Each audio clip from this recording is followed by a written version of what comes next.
فازاي بتقدري تحافظي دايما على ان انت تسمعي الصوت الداخلي بتاعك وما تخليش صوت الاخرين هو اللي يلعب في دماغك؟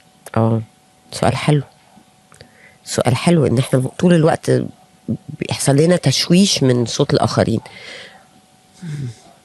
لا، دي بتاخد وقت، لان دايما او كتير قوي انا اتشوشت باصوات الاخرين، وتشوشت انه علشان ابقى ناجحه في شغلي لازم اعمل 1 2 3. 1 2 3 ده مش شبهي خالص، مش انا خالص.